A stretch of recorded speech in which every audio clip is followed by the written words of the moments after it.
நமச்சிவாய வாழ்க. நாதந்தாள் வாழ்க. இமைப்பொழுதும் என் நெஞ்சில் நீங்காதான் தாழ் வாழ்க. வாழ்க வளமுடன். அனைவருக்கும் இனிய வணக்கங்கள்.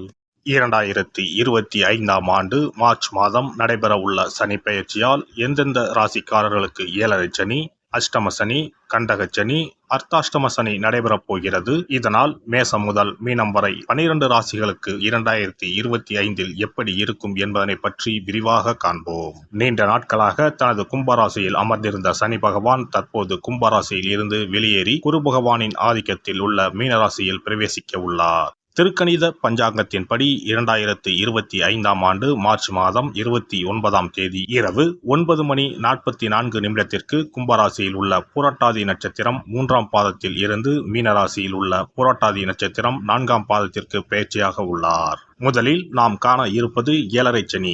ஏழரை சனியை 2.5 ஆண்டு காலமாக பிரித்து சொல்லலாம். முதல் 2.5 வருடத்தை விரயசனி என்றும், அடுத்து வரக்கூடிய 2.5 வருடத்தை ஜென்மசனி என்றும், இறுதியாக வரக்கூடிய 2.5 வருடத்தை பாதச்சனி என்றும் அழைக்கின்றோம். கடந்த ஆண்டு 2023இல் இருந்து மகர ராசிக்கு பாதசனியும், கும்பராசிக்கு ஜென்மசனியும், மீனராசிக்கு விரயசனியும் நடைபெற்று வருகிறது. இனி வரக்கூடிய சனி பெயர்ச்சியால் மேச ராசிக்காரர்களுக்கு ஏழரை சனி ஆரம்பித்து அடுத்த 2.5 வருடம் விரயசனி நடைபெற உள்ளது. மீன ராசிக்கு விரயசனி முடிந்து ஜென்மசனியும், கும்பராசிக்கு ஜென்மசனி முடிந்து பாதசனியும் நடைபெற உள்ளது. மகர ராசிக்காரர்கள் ஏழரை சனியில் இருந்து முழுமையாக விடுதலை அடைய உள்ளீர்கள். ராசிக்கு 4ஆம் இடத்திற்கு சனி பகவான் வரும் பொழுது நடைபெறுவது அர்த்தாஷ்டம சனியாகும். ராசிக்கு 7இல் சனி பகவான் வரும்போது நடைபெறுவது கண்டக சனியாகும். ராசிக்கு 8இல் சனி பகவான் வரும்போது அஷ்டம சனி நடைபெறும். வரும் சனி பெயர்ச்சியின் போது மகரம், கடகம், விருச்சிக ராசிக்காரர்கள் சனியின் பாதிப்பில் இருந்து விடுபட உள்ளீர்கள். மேச ராசிக்கு விரயச்சனியும், ரிஷப ராசிக்கு லாபச்சனியும், மிதுன ராசிக்கு கர்மச்சனியும், கடக ராசிக்கு பாக்கியச்சனியும் நடைபெறப் போகிறது. சிம்ம ராசிக்கு அஷ்டமச்சனி, கன்னி ராசிக்கு கண்டகச்சனி, துலாம் ராசிக்கு ரோகச்சனி, விருச்சிக ராசிக்கு பஞ்சமசனி, தனுசு ராசிக்கு அர்த்தாஷ்டம சனி, மகர ராசிக்கு சகாய சனி, கும்பராசிக்கு பாதசனி, மீனராசிக்கு ஜென்மசனி நடைபெற உள்ளது. இனி இந்த பெயர்ச்சியால் உங்கள் ராசிக்கு உண்டாகும் சுபபலன் என்ன என்பதனையும், அசுபபலன் ஏற்படுமாயின் ராசிக்காரர்கள் செய்ய வேண்டிய பரிகாரம் என்ன, வழிபட வேண்டிய தெய்வம் யார் என்பதனை பற்றியும் விரிவாக காண்போம். நடைபெற போகும் இந்த சனி பெயர்ச்சியால் உங்கள் வாழ்வில் வளமும் நலமும் செல்வ செழிப்பும் பெற்று வாழ்வில் உயரிய நிலையை அடைய எல்லாம் வல்ல எம்பெருமானை வேண்டி விரும்பி கேட்டுக்கொள்கிறேன். கடகராசி அன்பர்களே, அஷ்டம சனியால் பாதிக்கப்பட்டு வந்த கடகராசிக்கு இனி பாக்கிய சனி அடுத்த 2.5 ஆண்டுகளுக்கு நடக்கப் போகிறது. என்னென்ன பலன்களை சனி பகவான் அள்ளித்தரப் போகிறார் என தெரிந்து கொள்ளலாம். கடகராசியை பொறுத்தவரை கடந்த 2.5 ஆண்டு காலமாக அஷ்டம சனியால் பாதிக்கப்பட்டு வந்தனர். ஆனால் அவர்களுக்கு கடந்த 5 ஆண்டுகளாகவே பிரச்சனைதான். முன்னதாக சனி மகரத்தில் இருந்தார். மகரத்தில் இருக்கும்போது கடகராசியின் அதிபதி சந்திரனுக்கு சனி சத்ரு கிரகம் என்பதால் சமசப்த பார்வை எனும் 7ஆம் பார்வையாக மகர ராசியை பார்த்தார். குறிப்பாக திருவோணம் நட்சத்திரத்தில் சனி பகவான் சஞ்சாரம் செய்யும் போது கடகராசிக்காரர்களுக்கு திருமணம் நிச்சயமாகி ரத்தாகி இருக்கும்.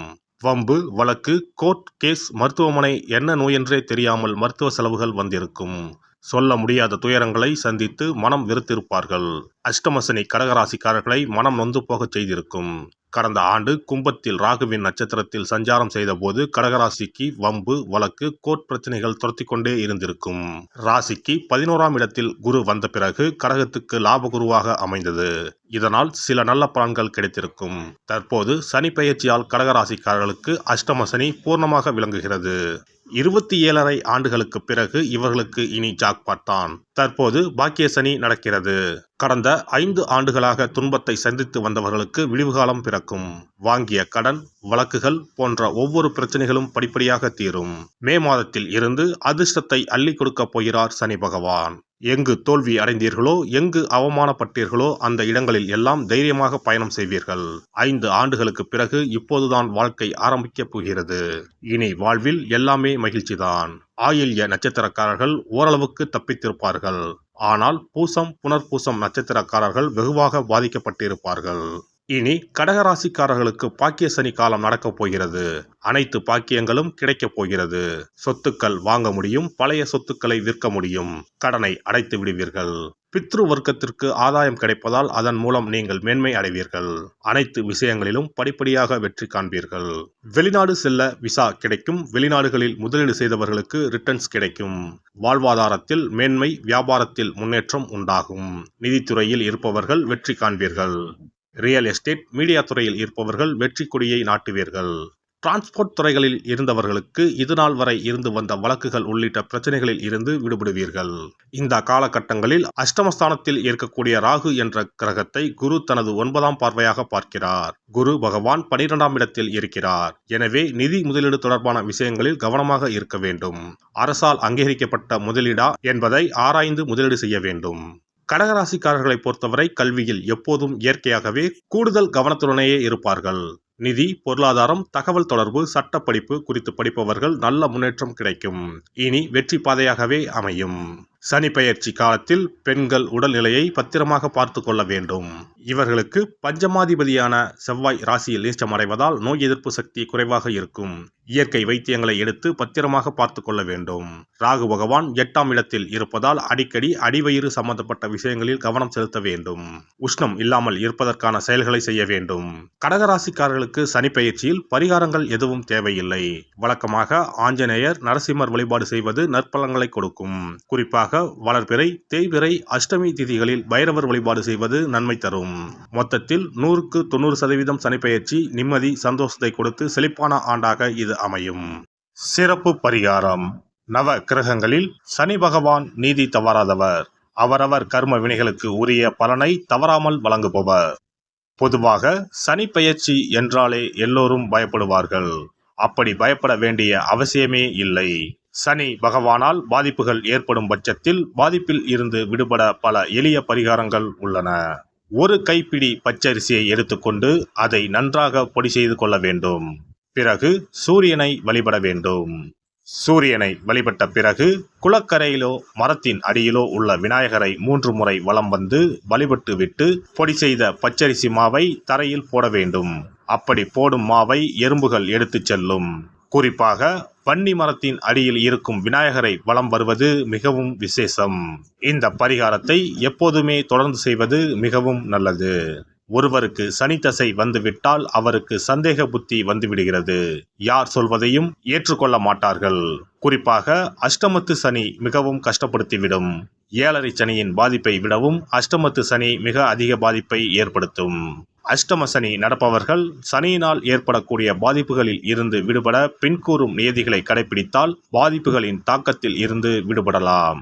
சனி தசை நடக்கும்போது எந்த செயல் செய்தாலும் தாமதமாகும். அதற்காக கோபப்படக்கூடாது. பொறுமையாக இருக்க பழகிக்கொள்ள வேண்டும். தினமும் காகத்துக்கு எள் கலந்த சாதம் வைக்கவும். பிரதோஷ பூஜைகளில் பங்கேற்பது நல்லது. சனிக்கிழமை தோறும் சனி பகவானுக்கு இரும்பு அகல் விளக்கில் நல்லெண்ணெயில் தீபம் ஏற்றி வழிபடவும். கருங்குவளை மலர்களால் சனி பகவானுக்கு அர்ச்சனை செய்து வரலாம். வன்னி மர இலைகளை மாலைகளாக தொடுத்து சிவபெருமானுக்கு சனிக்கிழமை தோறும் சாற்றி வணங்கி வழிபடவும். சனிக்கிழமை அன்று அசைவ உணவு கண்டிப்பாக சாப்பிடக்கூடாது. சனிக்கிழமை தோறும் நல்லெண்ணெய் குளியல் செய்தால் கெடுதல் குறையும். விநாயகர் வழிபாடு செய்யலாம். அனுமன் வழிபாடு சனி பகவானின் தொல்லைகளை குறைக்கும். ஞாயிற்றுக்கிழமை மாலை ராகு கால வேளையில் கால பைரவரை வணங்கி வரலாம். தேய்பிறை அஷ்டமி நாளில் கால பைரவரை வணங்கி வருவது நன்மை தரும். ஏழை மாணவர்களின் படிப்பு செலவுக்கு உதவலாம். சனி பிரதோஷ வழிபாடு செய்வது சிறப்பு.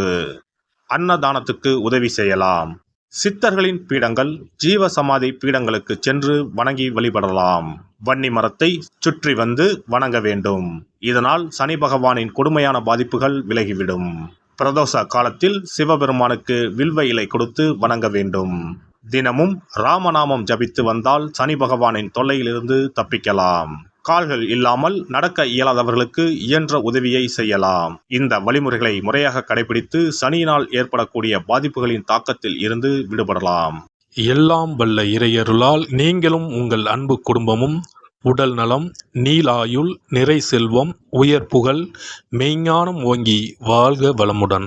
இந்த வீடியோ பதிவு உங்களுக்கு பிடித்திருந்தால் லைக் பண்ணுங்க, கமெண்ட் பண்ணுங்க, ஷேர் பண்ணுங்க. மறக்காம சப்ஸ்கிரைப் பண்ணுங்க. பக்கத்துல இருக்கிற பெல் பட்டனை கிளிக் பண்ணுங்க. நன்றி, வணக்கம். ஓம் நமச்சிவாய. சிவாய நம.